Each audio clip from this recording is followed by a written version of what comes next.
In the late 15th century, voyages across the Atlantic opened the way for the Spanish to reach the Americas. At first, they came as explorers, searching for new routes and new lands.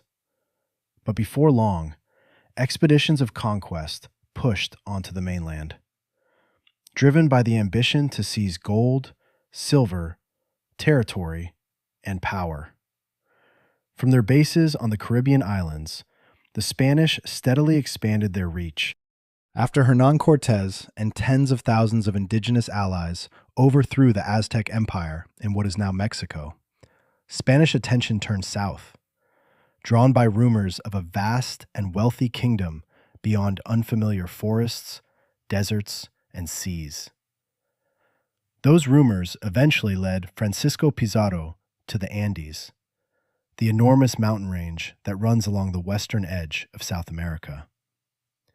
There stood Tawantinsuyu, the Inca Empire, with its center of power in Cusco, in present-day Peru. At its height, Inca territory stretched more than 4,000 kilometers, covering most of what is now Peru, Ecuador, and Bolivia, while also reaching into southern Colombia, northern Chile, and northwestern Argentina. From high mountains and valleys to coastal deserts, the empire was linked by an extensive road network, state storehouses, and a government capable of mobilizing tens of thousands of people. In 1532, Pizarro entered this territory with fewer than 200 men. Against a vast empire with millions of inhabitants, the Spanish force was far too small to win a conventional war. So how could such a small force break Tawantinsuyu's center of power? What did the Spanish do to push the Inca Empire toward collapse? Chapter 1. A powerful empire, but not a fully unified one. Tawantinsuyu was not a small kingdom waiting to be subdued. At the beginning of the 16th century, it was the largest empire ever created in the Americas, from what is now southern Colombia. Its territory ran along the Andes through Ecuador, Peru, and Bolivia, then extended into lands that are now part of Chile and Argentina, from the dry Pacific coast to the cold highlands, from corn-growing valleys to the forested eastern slopes of the Andes. Millions of people with their own languages, gods, and memories lived under the authority of Cusco. The Inca themselves called this empire Tawantinsuyu, usually understood to mean the four regions joined together. At its center was Cusco, the capital in the highlands of present-day Peru. From there, the territory was imagined as spreading outward into four great regions: Chinchaysuyu to the north and northwest, Antisuyu toward the forested eastern slopes, Kulasuyu stretching south, and Kuntisuyu reaching southwest. This was more than a way of dividing land on a map. It placed Cusco at the center of a political and sacred order, the point where roads, obligations, and loyalties all came together. At the heart of that order was the Sapa Inca, the supreme ruler of the Inca world. His power came not only from the army or his bloodline. He was associated with Inti, the sun god, presided over rituals meant to ensure the stability of the world, and distributed land, spoils, honors, and favors. Palaces, temples, and royal estates made that authority visible in stone, gold, textiles, and ceremonies witnessed by representatives from many parts of the empire. But power from Cusco could not reach every village, thousands of kilometers from the capital, on its own. To govern territory this vast and difficult, the Inca relied on institutions that had long existed in the Andean world, then expanded them to an imperial scale. The basic unit of life was not an individual standing alone before the state, but usually a kinship community known as an ailu. Farmland, water, herds, and labor obligations were organized through the community. Above the Ailu were local leaders, often called Caracas. They knew every family, every growing season, and the capabilities of the land they governed. They mobilized labor, assigned obligations, and passed the demands of the Inca state down to the community. In return, Cusco often recognized their status and gave them fine cloth, ceremonial objects, privileges, and opportunities to take part in the larger system of power. The empire therefore did not operate by replacing every former ruler with an official sent from Cusco. In many places, local leaders remained in power as long as they acknowledged the Sapa Inca and supplied soldiers, labor, and goods when required. Indigenous languages did not disappear. Communities continued to worship many wakas, sacred places, objects, or forces connected to their ancestors in the landscape. The state elevated Quechua, royal ritual, and the worship of the sun above those traditions, but it could rarely erase them. This was a flexible way to rule. It allowed the Inca to expand rapidly without rebuilding all of society in every newly conquered region. But that flexibility had a limit. Many communities submitted to Cusco without becoming Inca in the same sense. They still remembered themselves as Chachapoya, Canari, Huanca, Coya, or members of countless other groups. They still had their own leaders, rivals, and interests. A decree from the Sapa Inca could force them to act together, but it could not erase memories of war, tribute, or defeat. The clearest expression of Tawantinsuyu's power lay on the ground, the Andean road system, now commonly known as the Capac Nyan. The entire network included more than 30,000 kilometers of roads and related structures. The Inca did not build all of it from the beginning. They took over many earlier routes, repaired them, extended them, and organized them into a system that served central authority. These roads crossed some of the most difficult terrain in the world. They followed mountainsides, ran through deserts, climbed high passes, and crossed ravines on suspension bridges woven from plant fibers. Where possible, the roads were paved with stone or built with steps.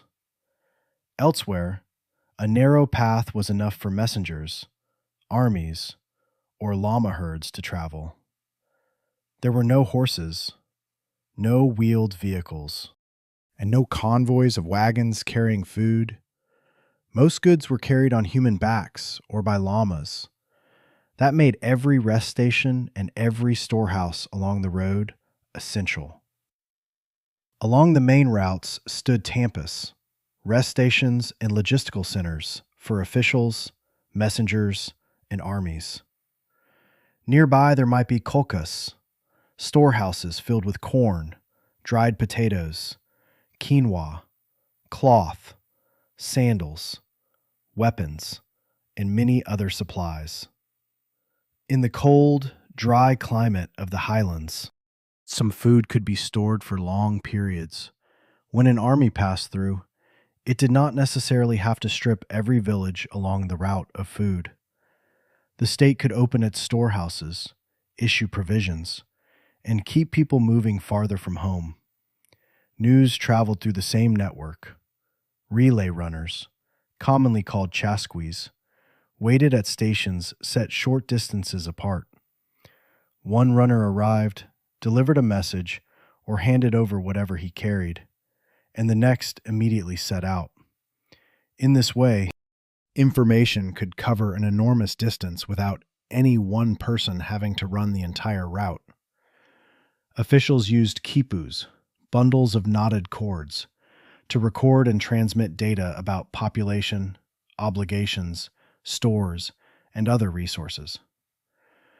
We still do not fully understand everything a quipu could preserve, but it is clear that the Inca state did not govern entirely through memory or casual word of mouth. Roads, rest stations, and storehouses worked only when people built them, repaired them, and kept them supplied. The empire's most important resource then was not gold, it was labor. Communities had to provide workers in rotating periods of service, commonly known as mita. Some people farmed for the state or the temples. Others built roads, reinforced bridges, carried goods, served in the army, mined, or produced cloth and necessary equipment. The state did not collect taxes the way a government using money would. Instead, it demanded time, effort, and skill from communities, then used those resources for construction projects, military campaigns, and ceremonies on a scale no single village could achieve. In the Andean political ideal, this relationship was not supposed to be only about taking. The state had to respond with feasts, gifts, food, protection, and the distribution of goods in times of need. A leader earned status not only by giving orders, but by being able to give to and sustain those who served him.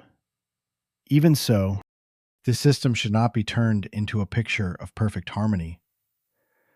Labor obligations could still be heavy. Construction projects and military campaigns still forced people away from their fields and families. And the power to distribute was also the power to decide who had to contribute, who received something in return, and who could be punished. When a region agreed to submit, the Inca might negotiate with its leaders, hold feasts, and leave them in their old positions. When persuasion failed, the army appeared. After a revolt, punishment could be severe. The state sometimes relocated entire groups, settling loyal communities in a new region, or moving groups considered difficult to control away from their homeland. These resettlements helped spread skills, increase production, and strengthen authority. But they also served as a reminder that Tawantinsuyu's unity was not created by consent alone. What is most remarkable is how quickly all of this had come together. The empire the Spanish encountered in 1532 was not a structure that had remained stable for centuries. Most of its expansion had taken place in less than 100 years, especially under Pachacuti. Tupac Inca Yupanqui and Huayna Capac, in just a few generations, Cusco had brought a long list of kingdoms, alliances, and communities into a shared system. It was an extraordinary organizational achievement, but the speed of expansion also meant that many conquered regions still clearly remembered the time before the Inca arrived. Tawantinsuyu was therefore both centralized and dispersed. It was centralized because the Sapa Inca stood at the peak of power. Cusco was the ceremonial center, and roads and storehouses allowed the state to mobilize people across an enormous territory. But it was also dispersed because everyday authority had to pass through curacas, aylus, and communities with distinct identities. An emperor's command became action across the empire only when the many levels of leadership beneath him agreed, obeyed, or were forced to carry it out. In peacetime, this structure made the empire seem almost impossible to shake. Roads carried armies to places where rebellion broke out. Storehouses fed troops as they marched. Local leaders turned the will of Cusco into labor and goods. The sacred authority of the Sapa Inca placed the shared symbol above countless different communities. But this was also where a point of vulnerability lay, if the succession in Cusco was disputed. Local leaders would have to choose whom they would obey if two members of the royal family both claimed the right to command. The network that held the empire together could be pulled in two directions. And if a community believed the old order was weakening, loyalty that had once seemed firm could quickly turn into waiting, bargaining, or rebellion. At the beginning of the 1520s, no one knew how far those cracks would spread. Under Huayna Capac, Tawantinsuyu was still at the height of its power. The army continued to advance north. Messengers still ran along the mountain roads. The storehouses remained full. From Cusco, the empire could look like an enormous body moving to a single rhythm. But in the north, something else had begun to move through the communities and trade routes of the Americas. It carried no banners, needed no marching road, and did not wait for Francisco Pizarro to arrive. Before the Spanish pushed deep into the Andes, disease arrived before they did.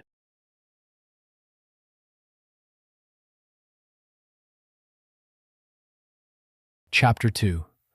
The empire fractured before Pizarro arrived. That epidemic arrived before the Spanish.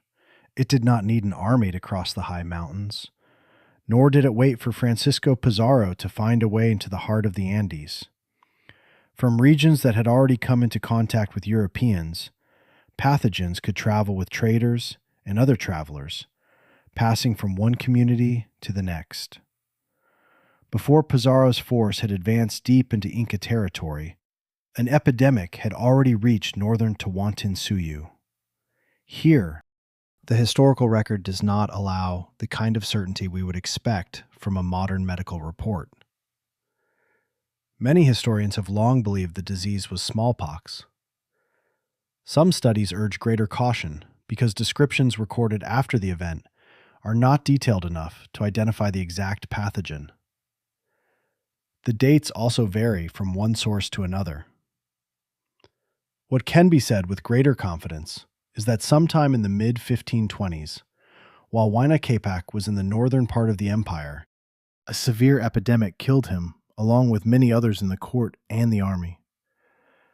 The death of a Sapa Inca was always a major event. Huayna Capac's sudden death, far from Cusco, came at an especially dangerous moment. During his reign, Tawantinsuyu had expanded deep into the north. The emperor had spent years among military campaigns, administrative centers, and forces stationed far from the capital. When he died, the court lost more than a ruler. It lost the one person holding countless obligations, favors, and relationships of power together under a single name. The crisis deepened because Huayna Capac's likely successor was also dead. Many chronicles say Huayna Capac had favored a son named Ninan Cuyuchi, but Ninan Cuyuchi also died during the same period of disease, perhaps shortly before or shortly after his father. Sources written in the 16th century do not fully agree on the sequence of Huayna Capac's final decisions. It would therefore be too simple to imagine that he left a clear will and the empire deliberately refused to follow it. What followed was a power vacuum. Both the emperor and his likely successor died before the transfer of power could be completed and recognized by every important faction. At the Inca court, the throne did not automatically pass to the oldest son under a fixed rule. Royal blood was necessary, but it was not enough. A successor also had to win recognition from the royal lineages of Cusco, the nobility, ritual authorities, and the generals who controlled the army. His ability to govern, his mother's status, his relationships with court factions, and the support of people who controlled labor, storehouses, and troops could all affect the outcome. When the center functioned smoothly, this selection process could produce a Sapa Inca strong enough to unite the factions around him. But when two deaths came so close together, the system's flexibility itself opened the way for competing claims. In Cusco, Huascar gained the support of a large part of the capital's nobility and received the symbols of rule. He was at the ceremonial center of the empire, surrounded by its temples, palaces, royal lineages, and long political memory. To Huascar's supporters, Cusco was not merely a city. It was the only place from which a Sapa Inca could rule all 4 regions with full legitimacy. In the north, Atahualpa remained in the lands where Huayna Capac had spent the last years of his reign. He was surrounded by nobles and seasoned commanders from the wars of expansion. The most important were Chalcuchimac and Quisquis, 2 generals accustomed to moving large forces across Andean terrain. The northern units were not a small band of rebels. They were a substantial part of the war machine Huayna Capac himself had built. After the emperor's death, Tawantinsuyu did not immediately split into 2 countries with clear borders. Instead, 2 centers of power emerged within the same system. Huascar controlled Cusco and relied on the capital's status. Atahualpa relied on the Northern Army. Veteran generals and the network of relationships created during Huayna Capac's final campaigns. Each side could claim to be defending the empire's proper order, and every command they issued forced local leaders to decide whom they would obey. At first, the 2 sides were not yet openly at war. Juan de Betanzos wrote of funeral rites, gifts, and messages sent between the north and Cusco. But the chronicles give different accounts of how suspicion turned into open hostility. Some place more blame on Huascar. Others portray Atahualpa as a usurper. Those differences are not accidental. Most of the story was recorded after the invasion, based on accounts from people who had belonged to opposing factions or who were trying to protect their status in the new colonial order. However the immediate cause was told, the balance did not last. Huascar could not accept a brother with his own army and nearly independent power in the north. Atahualpa and his generals could not safely return to Cusco without guarantees. Gestures meant to show submission could be read as defiance. An order to return to court could look like a trap.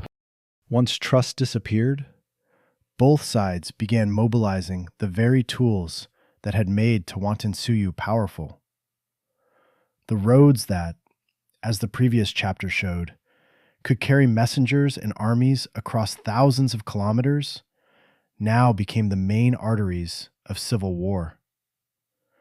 Storehouses were open for forces that no longer served the same ruler. Caracas had to supply porters, warriors, and food to whichever faction controlled their land. Communities that had once marched together under Huayna Capac's banner could now meet on opposite sides of the battlefield. This was not a private struggle between 2 sons of an emperor. It was a war between broad alliances in which princes, generals, communities, and local leaders chose sides based on old relationships, immediate fears, and their own interests. Huascar's forces marched north. Atahualpa's forces under Chalcuchimac and Quisquis gradually drove south. The sources name many battles and armies, and sometimes give numbers so large that they are difficult to verify. They do not fully agree on the order or scale of events, but the general direction is clear. After fighting in the north, the war spread through mountain corridors, moved on to the central highlands, and came increasingly close to Cusco. Battles did not cost only warriors. Every army also needed food, cloth, sandals, weapons, porters, and new rotations of labor to replace losses. Every defeat brought leaders changing sides, being punished, or losing their ability to remain in power. An empire built on the orderly circulation of obligations was now mobilizing the same resources for 2 rival systems. Some communities were drawn into the conflict because of older grievances. The Canari, in the region around Tomabamba, were an especially important example. Many groups there supported Huascar or opposed Atahualpa's forces. After the northern faction regained control, the sources describe very harsh punishments against them. The details and scale given in the chronicles must be read cautiously, but the political consequences are clear. The war left communities in the north with powerful reasons to hate the victorious faction. Before long, that hatred would become a source of allies the Spanish could exploit. As his generals moved south, Atahualpa did not need to be present on every battlefield. His strength lay in the ability of experienced commanders to act in his name. Chalcuchimac and Quisquis defeated several armies sent from Cusco and passed through the regions of Jauja and Anduelas and the defensive routes leading toward the empire's center. Huascar could still raise new forces. He was not a completely powerless ruler, but every defeat narrowed the territory where commands from Cusco could still be carried out with certainty. In 1532, the war reached its final battles along the approaches to Cusco. Often associated in later sources with the areas of Quipaipan and Cotabambas, Huascar's army gained local advantages at times, but Atahualpa's generals ultimately destroyed it. Huascar was captured alive. The man who had sat in the capital as Sapa Inca was now a prisoner of the very armies that belonged to the empire he had ruled. That victory opened the way for Atahualpa's forces to enter Cusco. Huascar's supporters, members of the royal family, and groups regarded as enemies faced retaliation. The chronicles describe executions and punishment on a large scale. Once again, no account from one faction should be treated as completely neutral. But there is little doubt that the purge deepened divisions among the nobility and made survivors understand that Atahualpa's victory could mean the destruction of their position, their lineage, or their lives. Atahualpa had won the Civil War, but military victory did not mean Tawantinsuyu had returned to the condition it had been in before Huayna Capac died. Huascar was still alive in captivity. Many of his relatives and allies had not disappeared. Communities that had backed the losing side could not instantly forget the punishments they had suffered. Armies that had just traveled across much of the Andes had consumed stores and left heavy obligations on local people. In Cusco, the victors were violently rearranging the center of power. Atahualpa himself remained in the north, near Cajamarca, and he had not yet finished consolidating his authority in the capital in a way that could force every faction to accept the new outcome. That does not mean the Inca were no longer capable of fighting. Atahualpa still had large units, skilled generals, roads, storehouses, and a system of mobilization that any invader had reason to fear. The Spanish would later face powerful resistance from Inca armies many times. What the Civil War destroyed first was not all military strength, but unity over whom that strength should serve. That difference was decisive. While Huayna Capac lived, an attack on the Sapa Inca could have brought all four regions together under a single command. By late 1532, each faction would interpret anything that happened to Atahualpa through the lens of its own interests. His supporters wanted to protect the victory they had just won. Huascar's faction might see Atahualpa's difficulties as a chance to recover. Punished communities might seek a new ally. Leaders caught in the middle would wait to see which way the balance shifted before committing people and food. Atahualpa had reason to believe the greatest crisis was over. His rival had been captured. His armies had reached Cusco. News of his victory was moving along the empire's roads. But a different kind of news was also moving along those same roads toward Cajamarca. Bearded strangers dressed in metal and accompanied by animals never before seen in the Andes had left the coast and were climbing into the highlands. They did not create Tawantinsuyu's fractures. They arrived while those fractures were still open. To understand why Francisco Pizarro could appear at that moment, we must leave Cusco Chapter 3. and return to the Pacific Pizarro coast, follows rumors where he had of spent an empire, years following rumors while of a wealthy Atahualpa and empire to the Huascar pulled south. Tawantinsuyu's power in opposite directions. Francisco Pizarro was still far from Cusco. He had not seen the stone walls of the Inca capital. He did not know exactly who ruled the empire. And for much of the early journey, he could not even be certain that the wealthy kingdom to the south truly existed. At first, the Spanish had only scattered pieces of information on voyages along the Pacific coast. They heard of more heavily populated communities to the south, carefully built houses, fine cloth, metalwork, and rulers with large amounts of gold. These stories passed through layers of languages and competing interests. A guide might point toward a place where he had once traded. A leader might exaggerate an enemy's wealth to send the strangers far from his own land. A prisoner might say what his interrogator wanted to hear at the time. Then, Peru was not an empire the Spanish had clearly drawn on a map. It was closer to a vague promise, somewhere beyond unknown shores. Pizarro had lived in Central America long enough to understand the power of such a promise. In 1513, he accompanied Vasco Núñez de Balboa across the Isthmus of Panama and saw the ocean the Spanish called the South Sea. Panama City, founded on the Pacific coast in 1519, later became a base for expeditions along the shoreline.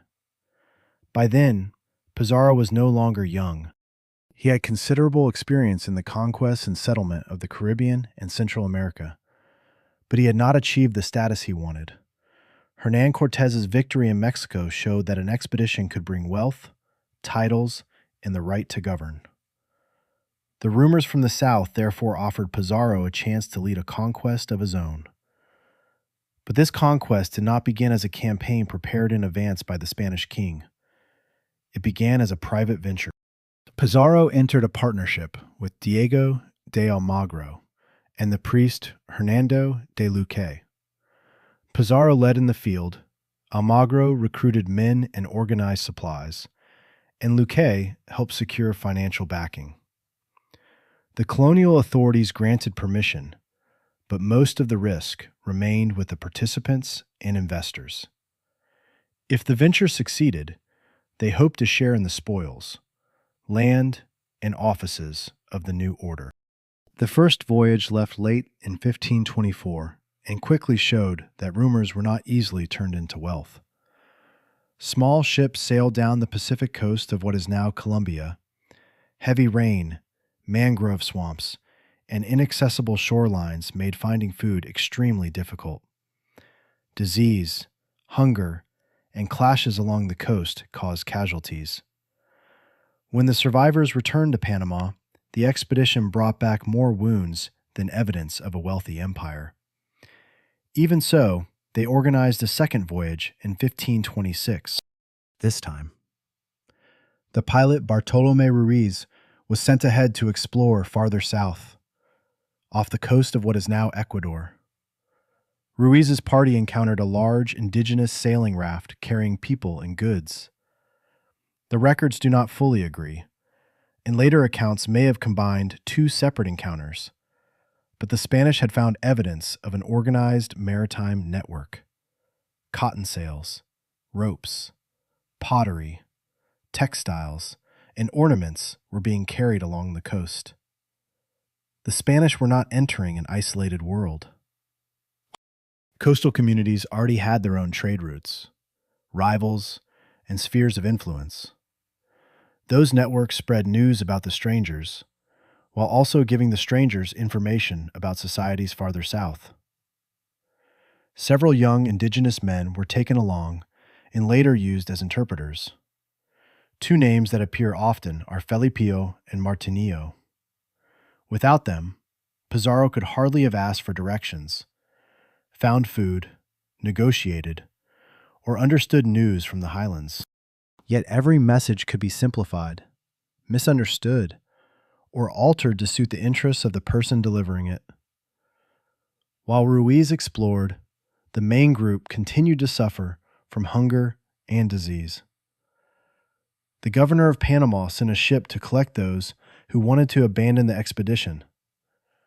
This was the origin of the famous story about Gallo Island, where Pizarro was said to have drawn a line in the sand. Sources closer to the event suggest the choice was probably less dramatic. About 13 men stayed with Pizarro, then moved to Gorgona Island to wait for supplies. Beneath the legend, however, was a simple truth. Most of the expedition had gone back. The plan to find Peru had nearly collapsed. After several months, a ship returned. In 1528, Pizarro and the remaining men continued exploring through Tumbes and farther south. They saw large settlements, organized farmland, llama herds, fine cloth, and signs of an authority capable of mobilizing resources across a wide area. What Pizarro brought back to Panama was enough to prove that the rumors were not entirely imaginary. The authorities in Panama were still unwilling to commit all their resources to a project that had failed several times. Pizarro therefore returned to Spain to secure royal authorization for the conquest. On July 26, 1529, a royal decree approved the agreement commonly known as the Capitulación de Toledo. Pizarro received the right to conquer and settle the territory the crown called New Castile, along with important titles if he succeeded. A private expedition now operated in the name of royal authority in the Christian faith. But the crown did not give him a professional army. Pizarro still had to recruit men, secure ships, buy weapons, and gather horses. The agreement also planted the seeds of a future conflict. Pizarro received far more power than Almagro, who had remained in Panama to keep recruiting and supplying the expedition. That resentment would return when the Spanish began fighting over lands they did not yet control. In his hometown of Trujillo in Extremadura, Pizarro recruited more men and brought 3 of his paternal half-brothers, Hernando, Juan, and Gonzalo, into the group. The expedition now had a distinct family character. Pizarro had a trusted inner circle, but power and rewards were also becoming increasingly concentrated in one family. This was not a national army in the modern sense.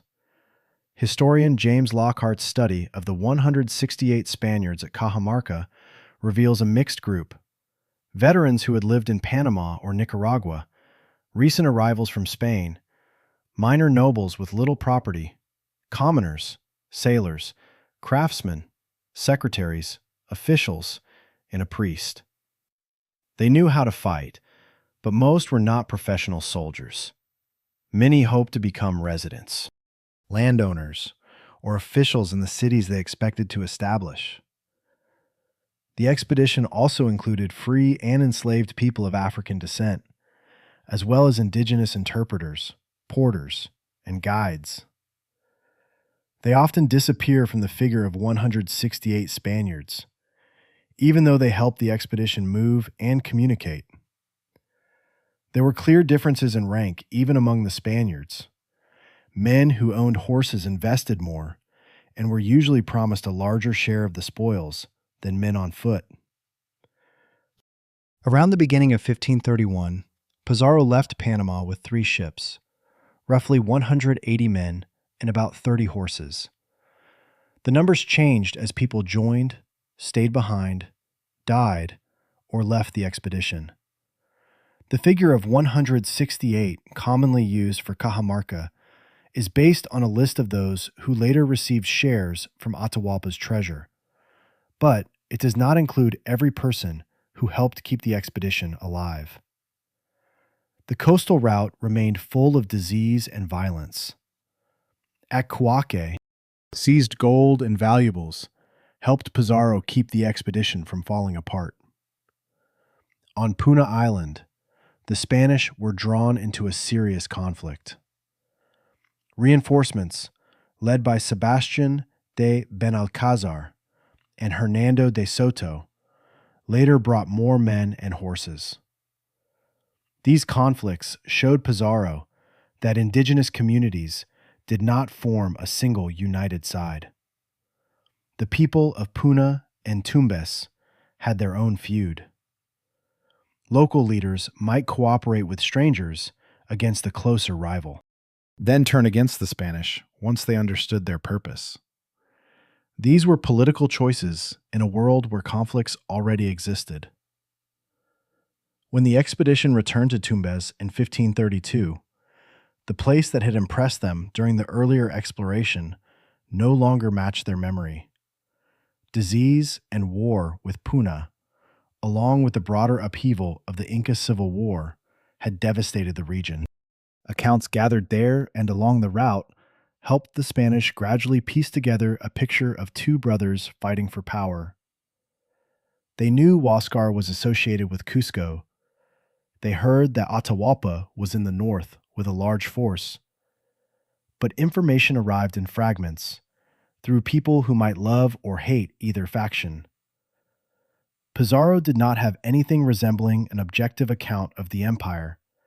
He had a political map drawn from rumors, interpretation, gifts, interrogation, and sometimes torture, before climbing into the highlands. Pizarro established the settlement of San Miguel near Piura. About 40 men, most of them older, sick, or less suited to the march, stayed behind. San Miguel gave the expedition a base near the sea, a place to receive reinforcements, and, at least on paper, a Spanish government. It also showed that their goal had gone far beyond a brief raid. The Spanish began dividing claims to indigenous labor and rewards, while their actual control remained extremely fragile. From San Miguel, Pizarro decided to seek Atahualpa at Cajamarca. The expedition carried steel swords and armor, crossbows, several arquebuses, light cannon, horses, and dogs previously used in campaigns in the Americas. These weapons and animals created unfamiliar noise, speed, and destructive force, and were especially dangerous in an enclosed plaza or when an enemy was caught by surprise. But they did not make Pizarro invincible. Arquebuses fired slowly and depended on dry gunpowder. Horses needed food and suitable ground. Hernando Pizarro later admitted that on the narrow passes leading to Cajamarca, a defending force in the right position could have stopped them very easily. Technology gave the Spanish an edge. Terrain and numbers could still take it away. What allowed the expedition to continue lay not only in what the Spanish carried, but also in what Tawantinsuyu had built. They traveled on Inca roads. They found storehouses, livestock, and settlements capable of supplying food. Indigenous guides led them through routes they did not know. Messengers moved between the expedition and Atahualpa's camp with greetings, gifts, and provisions. At every exchange, both sides tried to measure the other. Pizarro wanted to know where Atahualpa was, how many people he had, and what he intended to do. Atahualpa wanted to know whether the strangers posed a real threat or were merely a small group that could be watched, used, or destroyed when necessary. The interpreters stood between two understandings of the world, trying to translate concepts that did not fully correspond. King, empire, faith, submission, and friendship. At the end of September 1532, the expedition left San Miguel. They crossed the plains and began climbing into the Andes. Along the way, News of Atahualpa's victory became clearer. Huascar had been captured. Atahualpa's forces were moving toward Cusco. The victor of the Civil War was waiting for them in the highlands, with a force so large that any open confrontation seemed absurd. On November 15th, the Spanish entered Cajamarca. The city was nearly empty. Atahualpa was not in the rows of buildings surrounding the plaza. He had made camp on the plain outside, among an entourage of officials and soldiers that the Spanish could see only as a sea of tents spreading beneath the mountains. After years of following rumors, Pizarro had finally found the center of power he had been seeking. But finding an emperor did not mean he could defeat the emperor's empire. On one side were fewer than 200 Spaniards, deep in the highlands, far from their ships and any safe route of retreat. On the other was Atahualpa, the recent victor of the Civil War, surrounded by a vastly larger force, and convinced that the newcomers had stepped into the reach of his authority. That night, the two sides were only a short distance apart. What remained to be explained was not why they met, but why Atahualpa agreed to enter Cajamarca, and why Pizarro believed the trap in the plaza could succeed. Chapter 4. The Trap at Cajamarca. On the afternoon of November 15th, 1532, Cajamarca was nearly empty. The Spanish had entered the great plaza, but the man they were seeking was still outside the city. From higher ground, they could look down over the plain and see Atahualpa's camp spread near the hot springs. Tents, servants, officials, and more soldiers than they could count. Behind Pizarro were the narrow mountain passes they had just crossed. Ahead was the army of the man who had just won the Inca Civil War. Their ships and their base at San Miguel were many weeks' march away. If Atahualpa decided to block the route, cut off their food, or surround them, the Spanish had little hope of a safe escape. Pizarro sent Hernando de Soto and about 15 horsemen to the Inca camp, concerned that the group was too small if conflict broke out. Hernando Pizarro followed with roughly 20 more mounted men. They were far too few to fight a battle. They came as envoys, but envoys wearing armor and bringing with them their most intriguing weapon. Atahualpa's camp had the order of a traveling court. Leaders stood according to rank. Servants and royal women remained near the ruler. Atahualpa sat in the middle of it all, with the manner of a man receiving a delegation that had come before him, not a man preparing to negotiate with an equal. The horses allowed the Spanish to display speed and power, according to some accounts. De Soto charged his horse close to Atahualpa and stopped suddenly. The ruler did not flinch. Although the chronicles tell this detail in different ways, the meeting was clearly a test of will on both sides. Through interpreters, the Spanish invited Atahualpa into Cajamarca to meet Pizarro. They spoke of friendship and even suggested that they could help him against enemies who had not yet submitted. It was a carefully calculated offer. Pizarro knew the Civil War had just ended. He wanted to present his group as a small but useful force in someone else's struggle for power. Atahualpa had no need for that help. His armies had just defeated Huascar and controlled most of the road to Cusco. When Hernando Pizarro boasted that only a few horsemen would be enough to subdue rebellious communities, Atahualpa seems to have regarded the claim with skepticism, but he still agreed to meet Pizarro the next day. That decision is often described as blind arrogance. The explanation is too simple. From Atahualpa's position, the strangers were only a very small group that had marched deep into territory he controlled, received food, and traveled on Inca roads. His army was nearby. He had reason to believe he could absorb or eliminate them whenever necessary. Entering Cajamarca might also serve as an assertion of power. In the Inca order, others waited for the ruler, approached according to ritual, and recognized rank through the manner of his appearance. A grand procession could turn the meeting into a scene in which Pizarro received an audience under the eyes of the Inca court. The two sides, therefore, left the first meeting with different interpretations. Atahualpa saw a small group within the reach of his power. The Spanish saw the opposite, a powerful ruler who could be separated from his army if they brought him into the right space. When the horsemen returned to Cajamarca, Pizarro called his commanders together. They did not have enough men to fight on the open plain. Retreating at night could leave the entire expedition pursued along the mountain roads.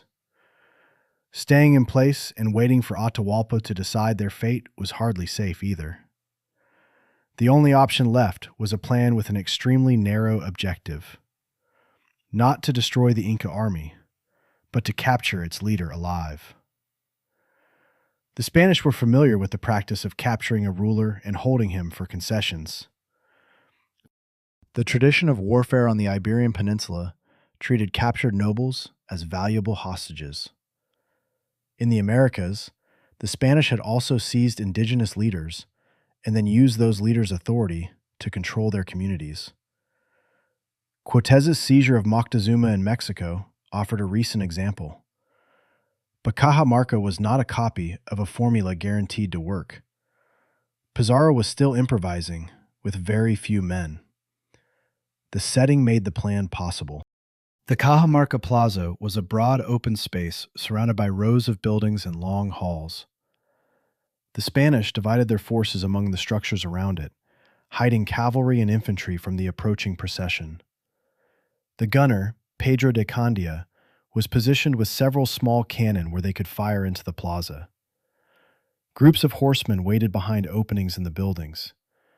Pizarro kept a group of infantry close to him, assigned to move directly toward Atahualpa's litter when the signal came. The most important order was to wait. No one was to appear too soon. That night, the Spanish stood guard in a state of intense anxiety. Their own later accounts still reveal their fear that a single mistake could wipe out the entire expedition. The men preparing the trap also felt trapped themselves. On the morning of November 16th, they moved into position. Atahualpa did not arrive at once. The procession set out around midday, then stopped along the way. He ordered tents put up and sent word that he might wait until the next morning. Pizarro urged him to continue, saying that a meal had already been prepared. The delay made the Spanish increasingly anxious, because a plan dependent on daylight, position, and surprise could not remain hidden indefinitely. Atahualpa finally entered the city late in the afternoon. The sources disagree about the size of his entourage and the weapons it carried. Hernando Pizarro said about 5,000 or 6,000 people entered with him, most carrying no weapons openly, although some may have concealed slings and small darts beneath their clothing. What can be said with more confidence is that the main fighting force remained outside the city. Most of the army that had defeated Huascar did not enter the plaza in battle formation. At the front of the procession came people clearing the way and singing. Behind them were groups in different clothing, carrying objects that signified rank. Several nobles were carried on litters. At the center was Atahualpa, seated above the crowd and surrounded by high-ranking members of his court. It was a display of power. The slow pace, the order of rank, and the space surrounding the ruler all declared that everyone in the plaza was expected to understand who controlled the meeting.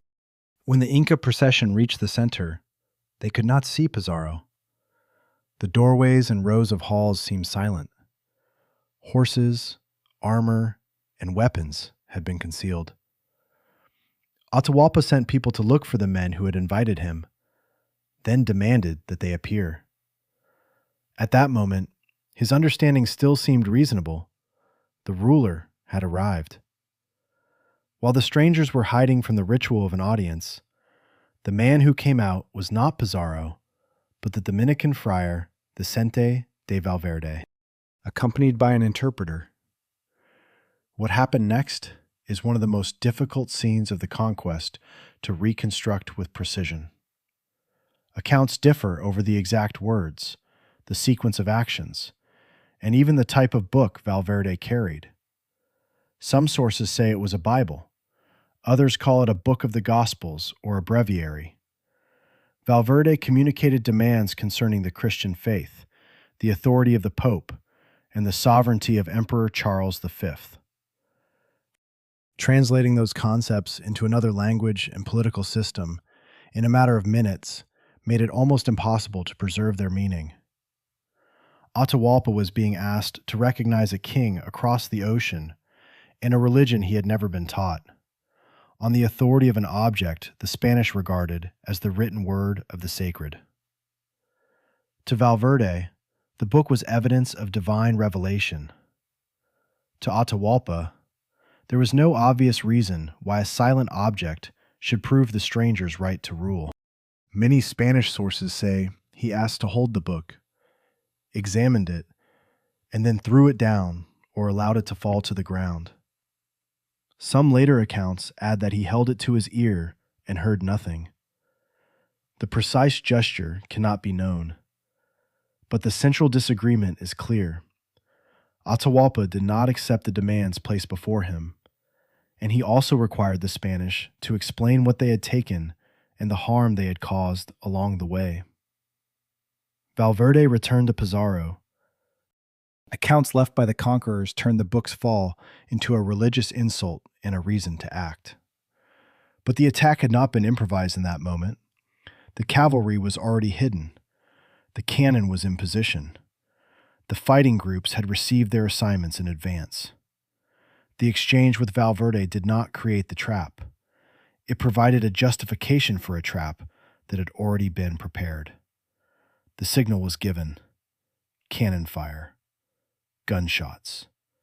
And trumpets sounded almost at once. The doors around the plaza opened. Horsemen charged into the crowd while infantry moved straight toward the center. Explosions, smoke, metal, and large animals appearing suddenly in an enclosed space shattered the order of the procession before it could become a fighting formation. Horses, steel, and gunpowder created an enormous advantage under the conditions Pizarro had arranged. The cavalry was not facing Inca ranks across an open field. It was attacking a crowded ceremonial procession trapped in a plaza. A small number of firearms did not destroy an entire army. They created the first shock and opened the way for blades. The exits quickly became bottlenecks. People at the back continued to press forward, while those in front tried to escape. Part of a wall or passage surrounding the plaza was broken during the chaos. But darkness was falling, and the crush of people made an orderly retreat nearly impossible. The Spanish focused on the bearers and nobles surrounding Atahualpa continued to hold their positions. When one fell, another stepped forward to take the weight.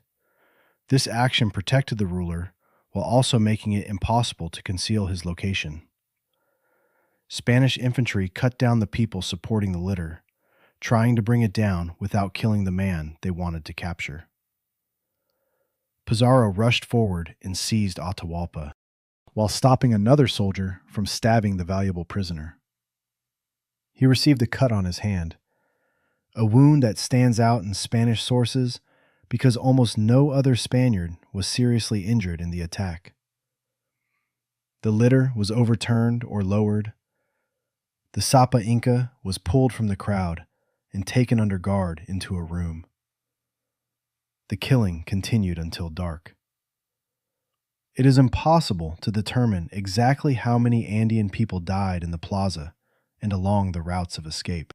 Spanish witnesses gave different figures, often several thousand or more, and they had reasons to exaggerate the scale of their victory.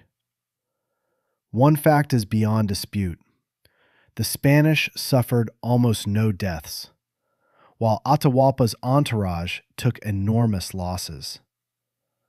Because most of the victims were not fighting in a military formation. Many historians call the event the Cajamarca massacre rather than a battle. Outside the city, the Inca army did not vanish. Large forces still existed under generals such as Chalcuchamac, Quisquis, and Rumiñahui, but they were not in the plaza to protect Atahualpa, and the shock came too quickly for a new chain of command to take shape before night fell. Their failure to immediately flood into Cajamarca does not prove that Inca soldiers were cowardly or helpless. The ruler was alive in enemy hands. An attack could kill the very man they were required to protect. Commanders were in different places and communicated by messenger.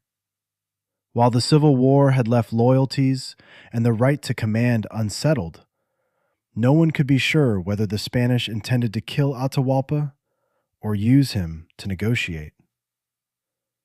That is the deeper meaning of Cajamarca. Pizarro had not captured Cusco. He did not control the storehouses, the roads, or Tawantinsuyu's millions of inhabitants. Nor had he defeated the armies that had fought in the Civil War. At the end of November 16th, the Spanish truly controlled only the plaza, the buildings around it, and the room where one man was being held. But that man was the point where Inca power converged. The empire's commands, tribute, rituals, and political recognition were all tied to the status of the Sapa Inca. Capturing Atahualpa did not make the system collapse at once, but it kept the system from operating in its familiar way. Generals still had armies, and communities still had leaders. Yet everyone had to recalculate when the highest commander was held by a group of strangers. Pizarro had turned the empire's concentrated power into a point that could be controlled. He did not yet have to control every road if messengers continued to carry orders from a captive ruler. Nor did he have to defeat every force if they hesitated because Atahualpa's life was at risk. An extremely narrow tactical victory therefore began to produce far broader political consequences. As night fell over Cajamarca, two worlds of power existed together in one room. Atahualpa was still a man who could command tens of thousands. Pizarro commanded fewer than 200, but held the key to the room where Atahualpa was confined. The trap had captured the ruler. It had not given the Spanish the empire to turn a hostage into a path toward Cusco. They needed something that could mobilize officials, open treasuries, and draw rival factions toward Cajamarca. In the days that followed, Pizarro and Atahualpa would begin to recognize one thing they could both use to control the other side. That thing was gold.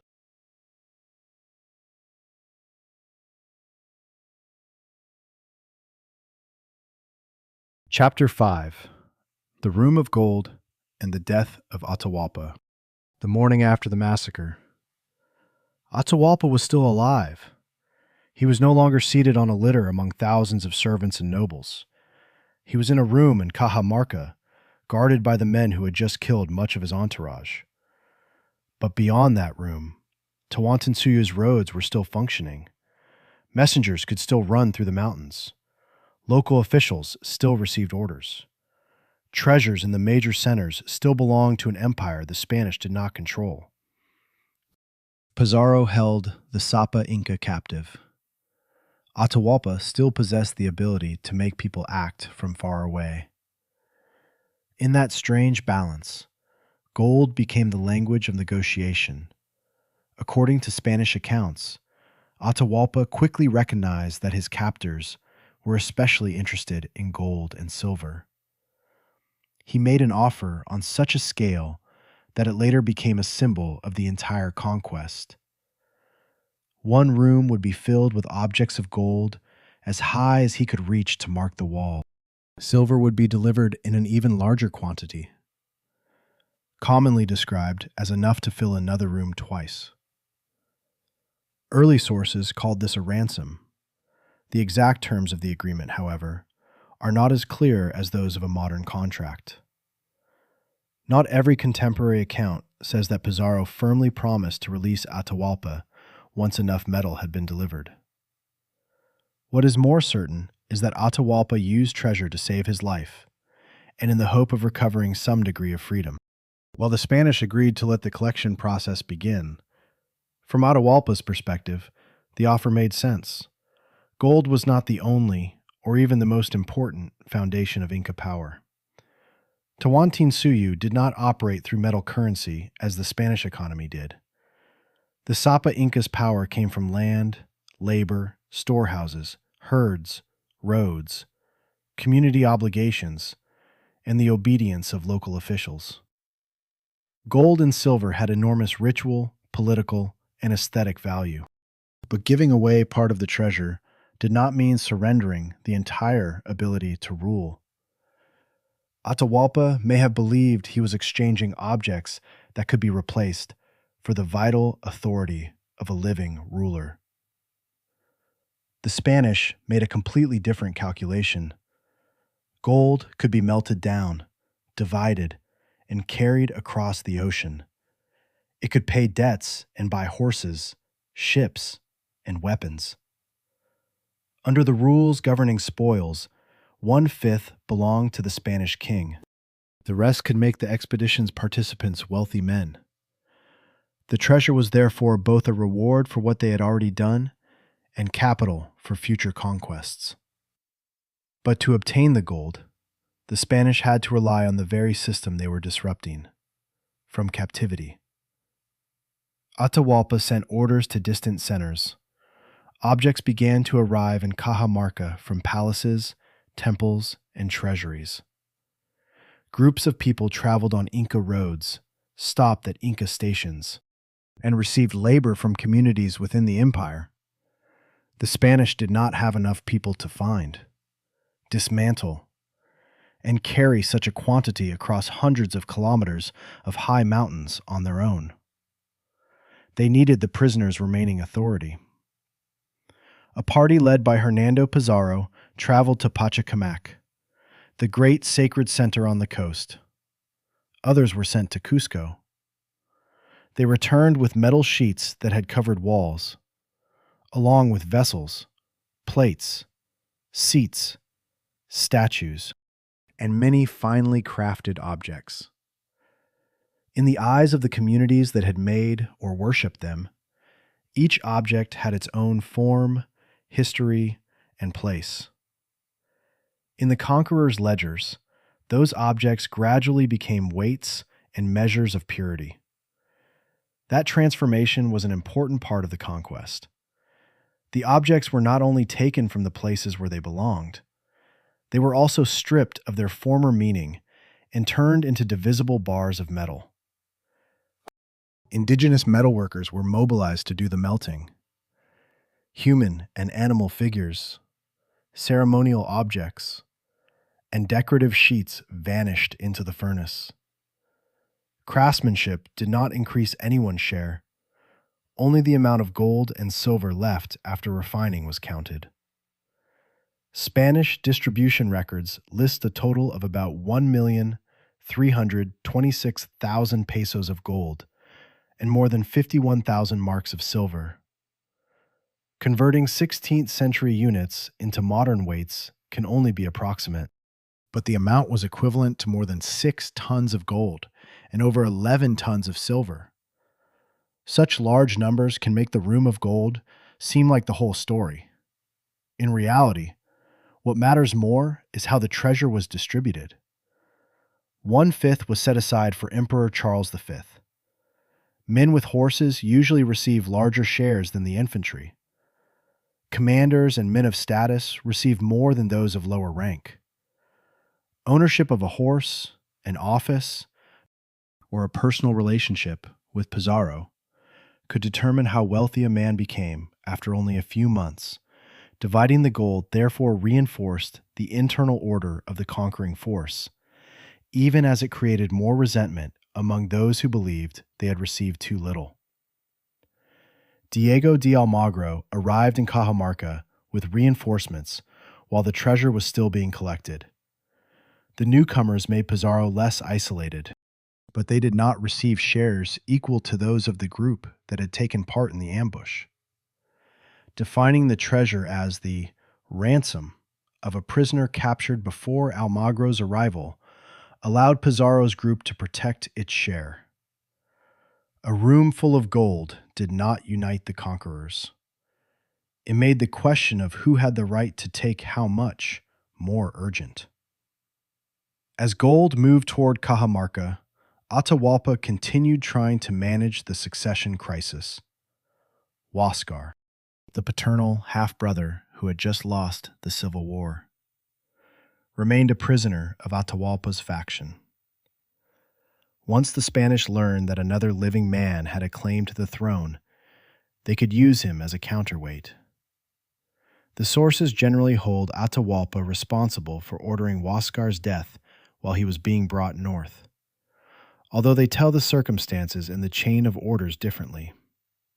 The decision removed one of Atahualpa's rivals, but it also removed an option Pizarro might have used. While giving the Spanish an accusation they could later turn against their own prisoner, Huascar's death did not end the faction that had supported him. It left relatives, nobles, and communities with reasons to seek protection or revenge through a new alliance. Atahualpa also summoned the general Chalcuchimac from the Jauja region to Cajamarca. The commander, who had led part of the army that defeated Huascar, obeyed, and entered a place where the Spanish could seize him. This showed that Atahualpa's power remained enormous even in captivity. It also showed that Pizarro could use the Sapa Inca's voice to draw individual links of the military system under his control without fighting a battle in the open. But that very ability made Atahualpa increasingly dangerous to the men holding him.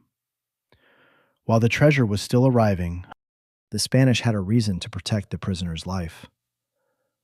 Once most of the gold and silver had been melted, weighed, and divided, the relationship changed.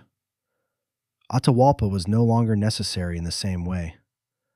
While one command from him could still mobilize soldiers, the hostage's value declined at the very moment that fear of him grew.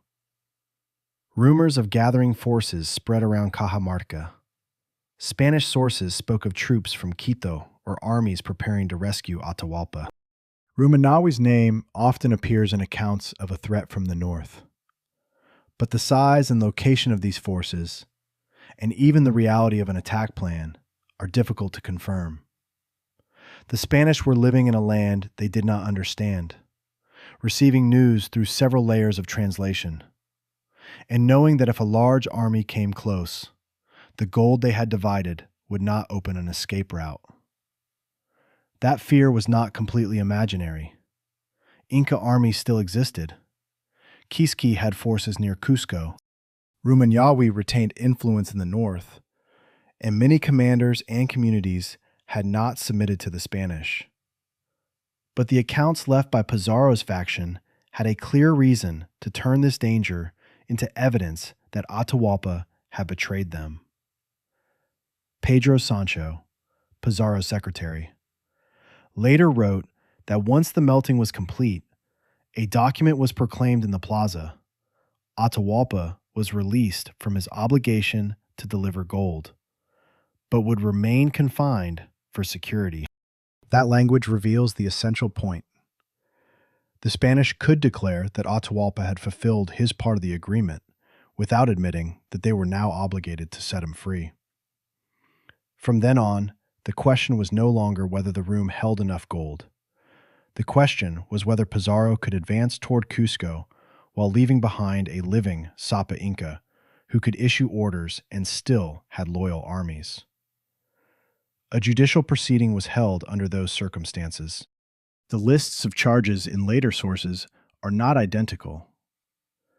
They include plotting against the Spanish, Huascar's death, usurping the throne, worshiping indigenous gods, and acts that European law or theology regarded as crimes.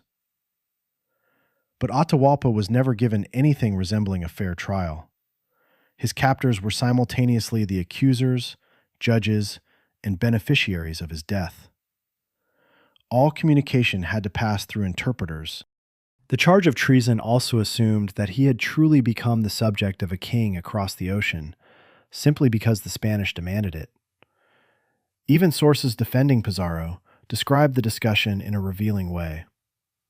Commanders, officials, and clergy weighed the benefit and harm of allowing Atahualpa to live or putting him to death. This was not the language of an impartial inquiry. It was a political decision wrapped in legal form. Atahualpa was sentenced to be burned alive. On July 26, 1533, he was taken into the Cajamarca plaza and tied to a stake. Spanish sources say the friar Valverde urged him to accept baptism. Preserving the body after death held special importance in the world of Inca ritual, and death by fire posed a threat that went beyond death itself. Atahualpa accepted baptism. The method of execution was then changed from burning to strangulation. The chronicles tell the final details for their own religious and political purposes, so they cannot be read as neutral records. Pedro Sancho said that part of Atahualpa's clothing and flesh was still burned by fire after his death. His body remained in the plaza overnight and was given a Christian burial the next day. The gold had arrived. The promise had not allowed Atahualpa to leave the room as a free man. His death did not mean the Spanish had defeated every Inca force, nor did it end the royal line or Andean resistance. But it deepened the power vacuum that disease and civil war had opened. Huascar was dead. Atahualpa was dead as well. The generals who still commanded armies did not share the same interests. While royal factions could try to survive by allying with one another's enemies, Pizarro understood that killing a Sapa Inca was not enough. To reach Cusco, he needed someone else who could carry that title. Immediately after the execution, the Spanish elevated Tupac Hualpa, another son of Huayna Capac, and a brother of the two rivals in the Civil War. To the position of ruler, Inca rituals were still used, but the choice was made in the shadow of Spanish weapons. Pizarro did not immediately destroy the throne. He was beginning to learn how to put someone on it, then claim that he was restoring lawful order. This was a more important turning point than the amount of gold in the room. At Cajamarca, the Spanish had turned Inca treasure into spoils. On the road ahead, they would try to turn an Inca prince. Atahualpa's enemies and communities wounded by the Civil War into a means of entering the empire's own capital. Cusco did not yet belong to Pizarro, but when the Spanish left Cajamarca, they would no longer be only a group of fewer than 200 strangers. They would travel with a man bearing an Inca title, leaders calculating their own interests, guides, porters, and indigenous forces with their own reasons to oppose the faction that had just won the Civil War. From this point on, the empire was not merely being attacked. How Inca divisions opened the way to Cusco. The expedition left Cajamarca carrying a great deal of gold within itself. But gold could not show them the way through the mountains. It could not repair a burned bridge, find food in an abandoned village, or explain who controlled the road ahead. The bars of metal that had just been divided also slowed the column down. They had to be packed with the baggage, guarded day and night, and carried across mountain slopes that were sometimes difficult even for an unburdened horse to reach Cusco. Pizarro needed more than the Spaniards traveling with him. He needed Tawantinsuyu's own network. Tupac, the son of Huayna Capac, who had been elevated after Atahualpa's death, traveled with the expedition as the newly installed Inca ruler. Around him were nobles, local leaders, interpreters, guides, and servants. Communities along the route had to provide people to carry baggage, llamas, corn, root crops, dried meat, and places to rest. Rope bridges and roadside stations built by the Inca state continued to serve the march. But commands now passed through a ruler selected under Pizarro's supervision. The Spanish called this the restoration of order, to them. Atahualpa helped create a chain of authority that appeared legitimate. Emperor Charles V, Pizarro, an Inca ruler, then the Caracas and local communities. For now. That order existed only in ritual, interpreted speech, and Spanish documents. But it allowed a group of invaders to present themselves as protectors of an indigenous kingdom to the factions of the Andes. Its meaning was different. Those who had supported Huascar had reasons to hate Atahualpa's generals. Many noble families had lost relatives. Many communities had lost food, been mobilized for labor, or faced punishment. They did not need to believe that Pizarro had a right to rule to see in his force an opportunity to defeat a closer enemy. Such cooperation was not necessarily surrender to Spain. It could be a choice within an Andean conflict, using the newcomers to take revenge, defend a community, or restore a branch of the royal family. Pizarro thought he was acquiring subjects. Many indigenous allies may have thought they were using a helpful force in a war that had not ended. Both sides traveled the same road, but they were not necessarily moving toward the same future. The column marched south through high valleys and along long mountain slopes. Inca roads made the journey possible, but not easy. Stone steps wore down horses' hooves. Rope bridges could be cut. Storehouses could be emptied. Villages burned, or canals destroyed. Without local food, even a small army could be stopped without a major battle. Pizarro also had to leave men at San Miguel on the coast and at Jauja in the central highlands. Every garrison thinned the force moving forward and showed that Spanish control still consisted only of isolated points connected by roads that were not always safe. At Jauja, the shell of legality Pizarro had just constructed broke apart again. Atahualpa became ill and died. Pedro Sancho, Pizarro's secretary, said he died of illness. The same source also recorded that Chalcuchimac, one of Atahualpa's generals, was publicly blamed for supposedly trying to keep the throne out of the hands of the Cusco faction and the Spanish. Those accusations are not enough to establish that a poisoning occurred. They show something else more clearly.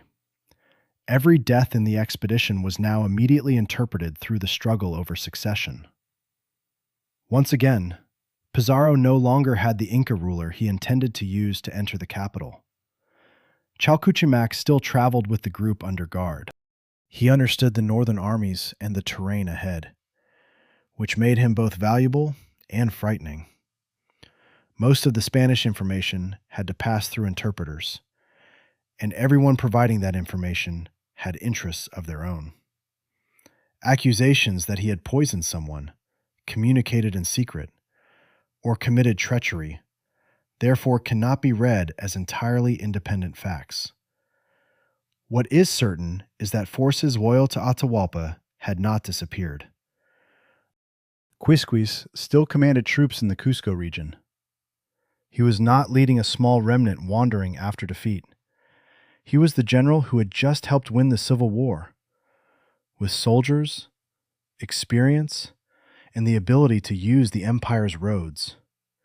His forces burned or removed anything that could feed Pizarro's column, destroyed bridges, and selected high ground for defense.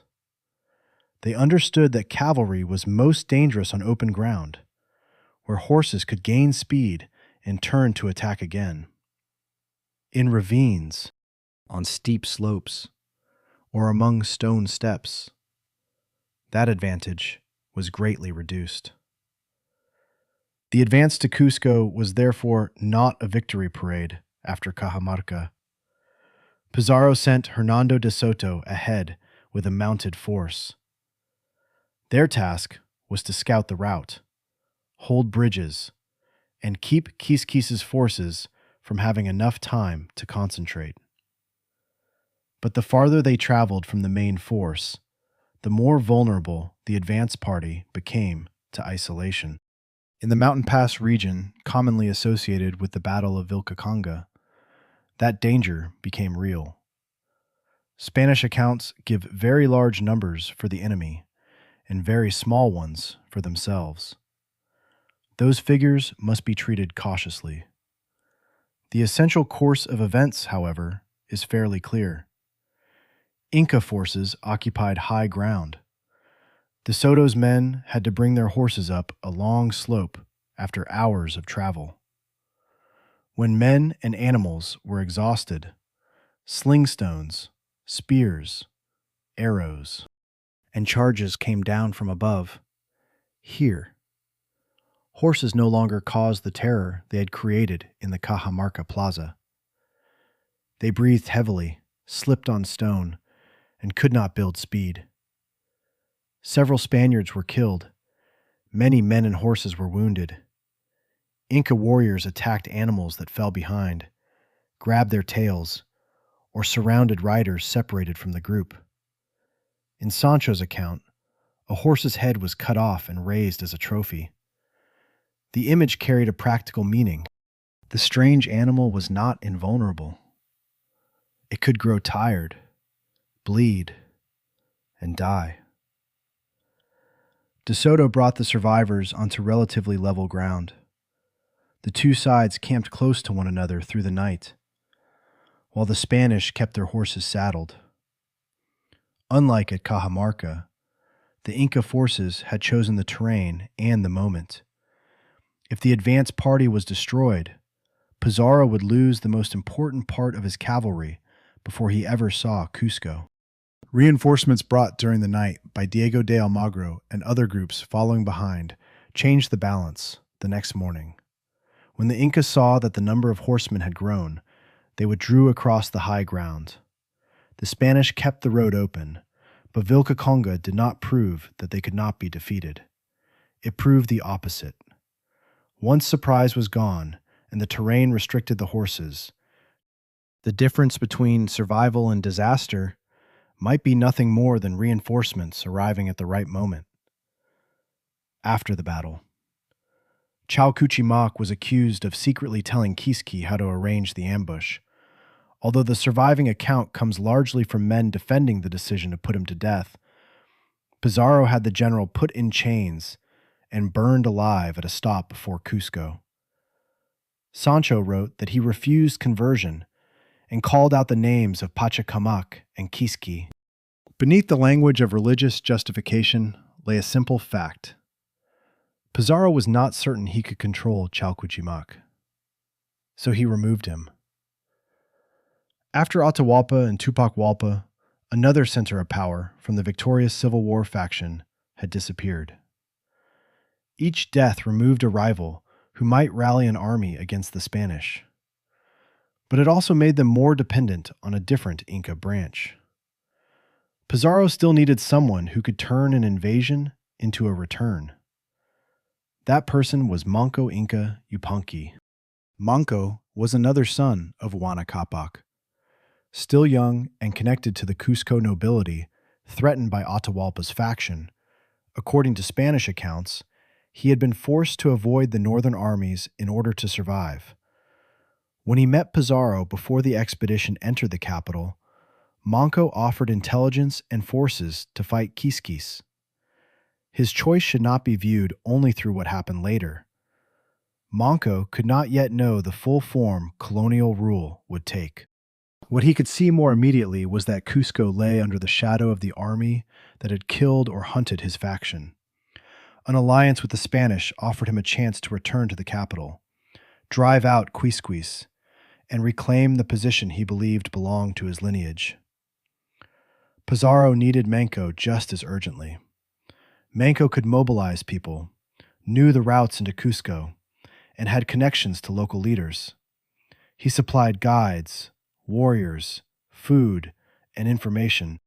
His presence also allowed Pizarro to claim that he was liberating Cusco from Quisquis's army.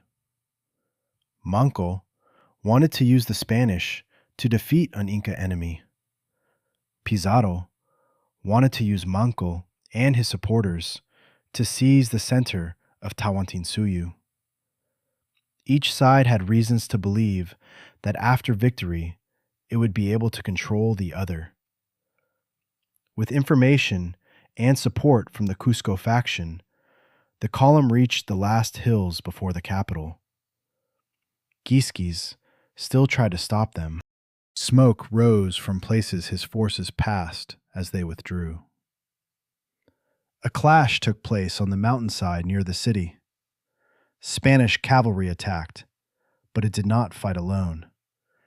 Inca opponents of Quisqui guided the way, supplied information, and joined the pursuit. The other side also consisted of Inca warriors, many of whom had traveled south with Atahualpa's faction and had just won a brutal civil war. The battle before Cusco was a concentrated image of the entire process underway. The Spanish had horses, steel swords, and tactics designed to create shock. But the force that opened the way into the capital was much larger than the number of Europeans.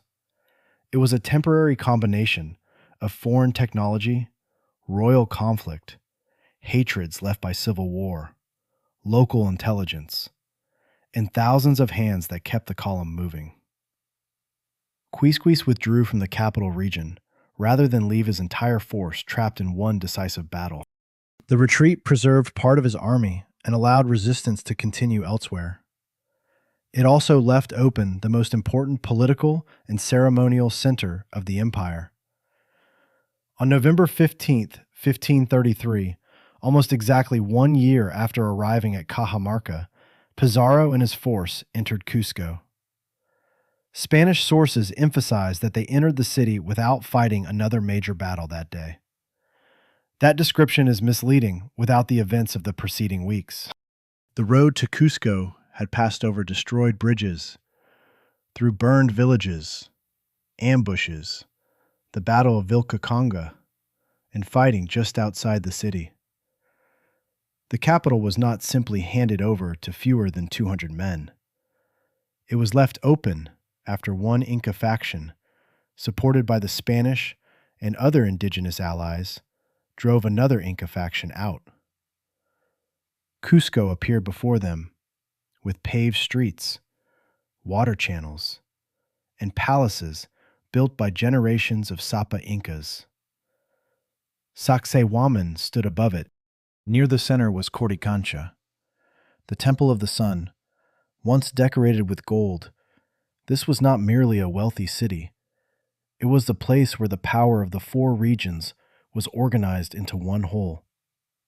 Pizarro quartered his men in buildings around the plaza. For weeks, horses remained ready, and soldiers slept prepared for Quisquis to return. That arrangement showed the true extent of their control. The Spanish were inside Cusco, but they still acted like an army, in the middle of territory that might rise against them. Then another kind of seizure began. Palaces were assigned to the conquerors. Temples and treasuries were searched.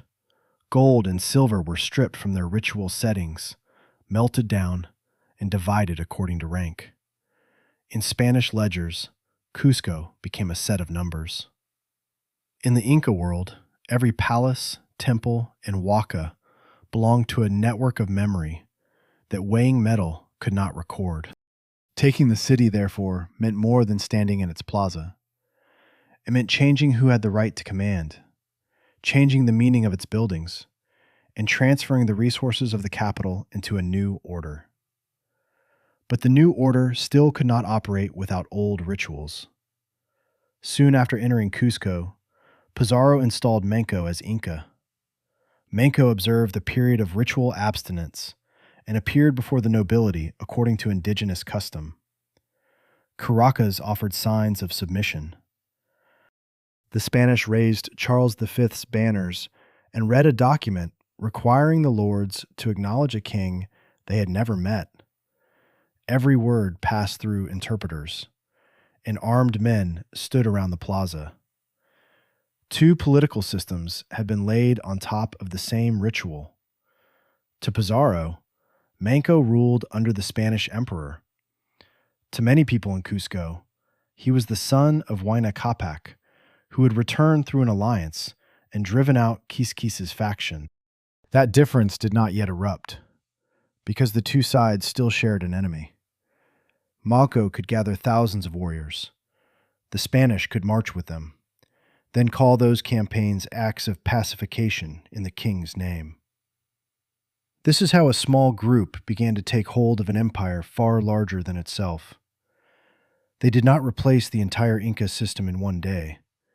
Instead, they occupied its critical points. They captured a Sapa Inca in order to transmit commands. They installed successors in order to borrow legitimacy. They used roads, bridges, storehouses, and indigenous labor to move. They sided with some communities against others, then called the result universal submission. Taking Cusco gave Pizarro treasure, prestige, and Tawantinsuyu's central symbol. News of the capital and the gold found there would draw more Spaniards. The invading force would not remain forever limited to the size of the group that had entered Cajamarca. But Cusco was not the whole Andes. Quisqui still had soldiers. Rumiñahui still held influence in the north. Many communities had cooperated only for immediate goals. The roads between San Miguel, Jajuja, and Cusco could still be cut. Even in the capital, Spanish power still depended on Manco and on people who believed this alliance would help restore their own order. Pizarro had entered the heart of the empire with the help of Inca factions fighting one another. But the young man who had led him there had not offered Spain permanent submission. For a brief time, Manco and Pizarro could stand together in the same plaza, fight Quisquis together, and declare together that order had been restored. Then each would gradually understand that they had never imagined the same order. Chapter 7. An empire did not fall in a single afternoon. During the first months after Manco Inca was placed on the throne, the alliance in Cusco still seemed to function. Manco held the title of Sapa Inca, appeared in ceremonies, and mobilized people against the remnants of Quisquis' forces. The Spanish occupied palaces, collected gold, and claimed control over labor. But they still needed Manco's commands to work through the indigenous political network. Both sides used the same system, but each believed it ultimately belonged to them. This ambiguity could not last. To Manco, driving out Atahualpa's faction opened the way to restore the power of the Cusco royal line. To the conquerors, he could rule only within the limits they allowed. They demanded more gold, seized royal buildings, and interfered in the relationships a Sapa Inca needed to maintain his authority. The most important Inca account of this breakdown comes from Titu Cusi Yupanqui, Manco's son.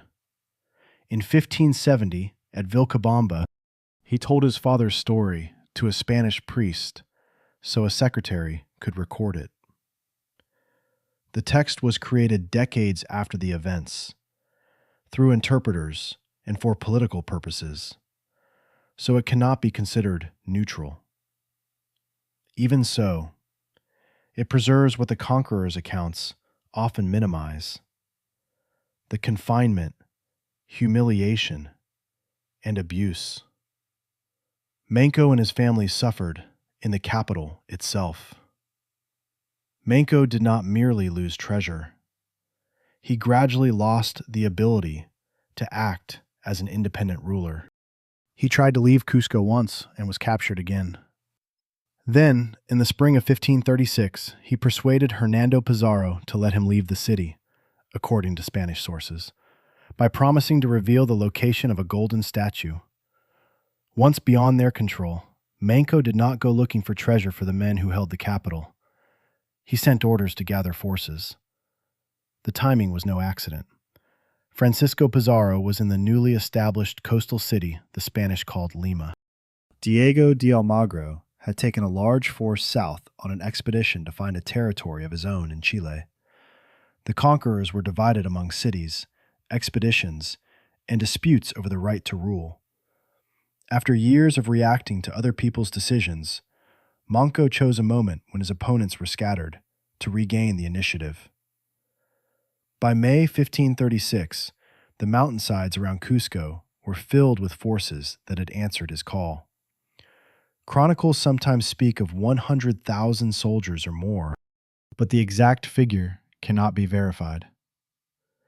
The Spanish had reasons to exaggerate the number of enemies they had survived. Inca accounts could also use the scale to emphasize Manco's power. What is more certain is that the besieging force greatly outnumbered the Europeans in the city and had been mobilized from many regions of the Andes. But even now, the line of conflict was not simply Inca against Spanish. By many estimates, there were fewer than 200 Europeans inside Cusco, but thousands of indigenous allies defended the city alongside them, including Canari, Chachapoya, and groups that had previously opposed Cusco's power. Paulu Inca, another son of Huayna Capac, also continued to cooperate with the Spanish. The divisions Pizarro had entered in 1532 did not disappear when Manco called for rebellion. The siege was therefore a war within an Andean world already reshaped by war and invasion. Manco tried to cut Cusco off from food and communication. His forces occupied high positions around the valley, using slings, arrows, and repeated assaults from above to push the defenders back into the plaza area.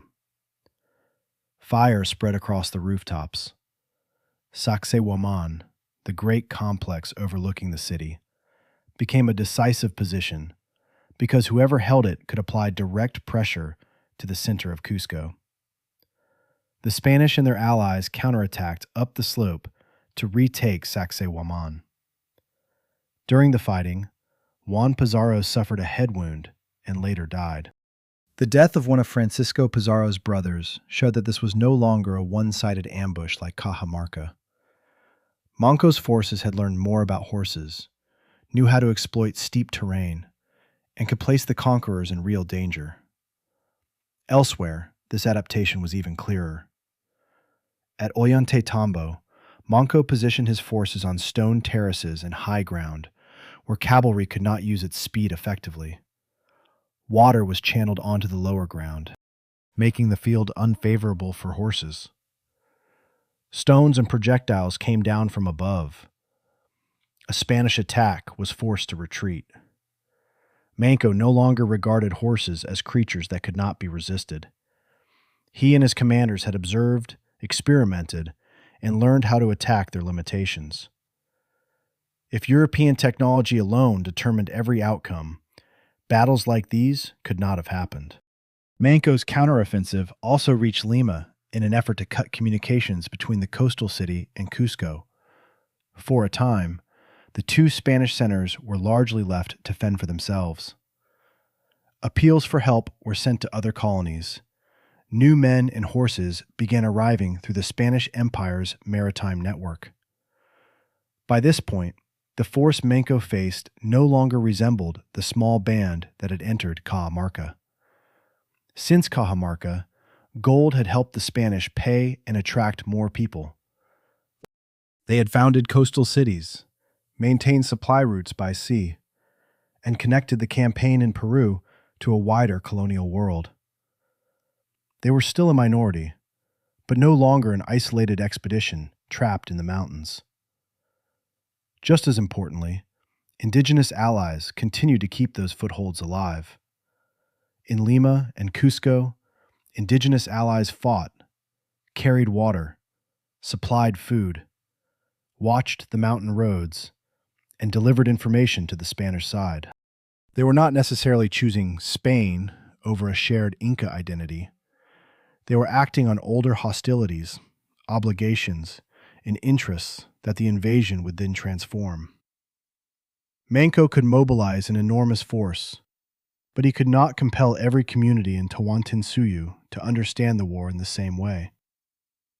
While the center was strong, roads, storehouses, labor, and the Caracas helped Cusco bind many communities into one system. When the center fractured, that network could serve opposing sides. The rebellion of 1536 showed that Inca power was not dead, but it also showed how difficult it was to restore a single order after disease, civil war. In Cajamarca, the siege lasted for months, but did not end in a single battle. Manco's forces could not maintain equal pressure on both Cusco and Lima. An Inca army attacking Lima was driven back after its commanders were killed. At Cusco, the defenders retook Sacsayhuaman and preserved an area where horses could operate. Every passing month made it harder to feed a large besieging force. Farmers could not remain away from their fields forever. News, growing seasons, and the needs of local communities continued to limit the length of time Manco could keep thousands of people around the city. Then Diego de Almagro returned from Chile. His arrival did not bring unity to the Spanish. On the contrary, Almagro and the Pizarro brothers quickly fought over Cusco, then turned Peru into a battlefield among the conquerors themselves. For Manco, however, the arrival of a new force of Spaniards and many indigenous auxiliaries created another threat. He tried to negotiate, watched the opposing factions, and looked for a way to use the conflict between them. But neither Spanish faction was willing to return control of Tawantinsuyu to him. Manco withdrew from the Cusco region, first toward Ollantaytambo, and then deeper into the forested valleys on the eastern side of the Andes. This was not the end of Inca resistance. At Vitcos and Vilcabamba, Manco built a new center of power among the humid valleys and mountain forests east of the Andes. Narrow roads, deep rivers, and distance made it difficult for invading forces to maintain supplies. Vilcabamba could not recreate Tawantinsuyu. It had fewer people, fewer resources, and did not control the four regions. But it still had a court, farmland, rituals, warriors, and a royal line that claimed the right to Inca rule from 1537 onward. Two rival orders coexisted in Cusco and Lima. Colonial government expanded through towns, tribute, forced labor, and agreements with indigenous nobles at Vilcabamba. A smaller Inca state remained independent, attacking when it could and negotiating when it had to. The conquest unfolded over decades of violence, bargaining, and adaptation, not in a straight line from one victory to the next. In 1541, Francisco Pizarro was assassinated in Lima by a rival Spanish faction. Manco sheltered several men from the defeated side at Vilcabamba, perhaps hoping to use their knowledge of horses and weapons. But around 1544, the very men he had protected killed him. The state at Vilcabamba did not disappear with him. Manco's sons continued both resistance and negotiation. Sairi Tupac left the independent region to accept an agreement with the colonial government. Titu Cusi remained in Vilcabamba through the 1560s, receiving envoys and clergy while also using a Spanish-language document to defend Inca legitimacy. Resistance was now carried out through negotiation, religion, law, and memory, as well as warfare. Titu Cusi died in 1571 under circumstances that remain uncertain. His brother Tupac Amaru succeeded him in a tense situation. The following year, Viceroy Francisco de Toledo ordered troops into Vilcabamba. As in so many campaigns during the conquest, that force did not consist only of Europeans. Indigenous allies and auxiliaries helped guide, carry supplies, and fight during the campaign through forested mountain terrain. Vilcabamba was taken. Tupac Amaru fled the center but was pursued, captured, and brought back to Cusco. In the plaza of the old capital, he was publicly executed in 1572. 40 years separated the afternoon Atahualpa entered the Cajamarca Plaza from the day Tupac Amaru was executed in Cusco. The story is often reduced to a paradox. 168 Spaniards defeated an empire with millions of subjects. But if we keep only those two numbers, we lose the actual mechanism of conquest. The Spanish pushed Tawantinsuyu toward collapse by turning wounds that already existed into footholds for a new order. The underlying causes appeared before Pizarro climbed into the highlands. Disease and Huayna Capac's death opened a succession crisis. Civil war between the factions of Huascar and Atahualpa killed commanders, shattered loyalties, and forced many communities to choose sides. Atahualpa won, but had no time to turn victory into an order accepted across the empire. Pizarro did not create those fractures. He recognized and exploited them. The decisive turning point was Cajamarca. The Spanish did not defeat the Inca army in a conventional battle. They turned a diplomatic meeting into a trap. Using an enclosed space, cavalry, steel, and firepower to capture the man at the center of the empire's command network alive. Holding Atahualpa allowed them to use Inca authority itself to summon gold, silver, labor, and information to their camp. But capturing the Sapa Inca was still not enough to seize the entire Andes. To reach Cusco, the Spanish needed roads, food, porters, interpreters, and indigenous forces with their own reasons to oppose Atahualpa's faction or Inca rule more broadly. Every ally acted according to its own interests and rivalries. The temporary overlap of those goals turned a small expedition into the center of an alliance strong enough to take the capital. Afterward, seized gold, coastal cities, reinforcements, sea routes, and royal law gradually turned a fragile victory into a colonial system. Guns, horses, and steel mattered, but only under specific conditions. Disease deepened the crisis, but did not conquer the empire on its own.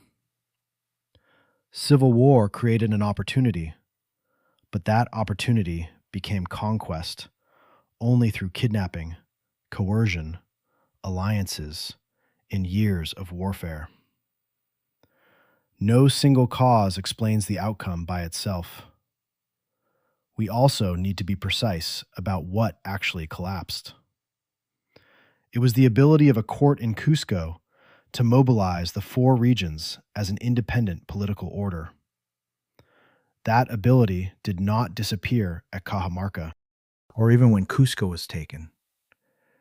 And when the last independent Inca state was finally destroyed, the Inca people and the Andean world did not disappear with it. Ayllus, Quechua, royal memory, agricultural knowledge, and many forms of resistance continued to survive, adapt, and change under colonial rule. The crucial achievement of Pizarro's expedition was narrower, but no less consequential. It captured one man, seized a moment of fracture, and used the resources of the Andes to survive. Those who came later turned that turning point into a broader order of conquest. Tawantinsuyu collapsed not in one afternoon, but over decades in which crisis, division, and alliance were transformed into lasting power.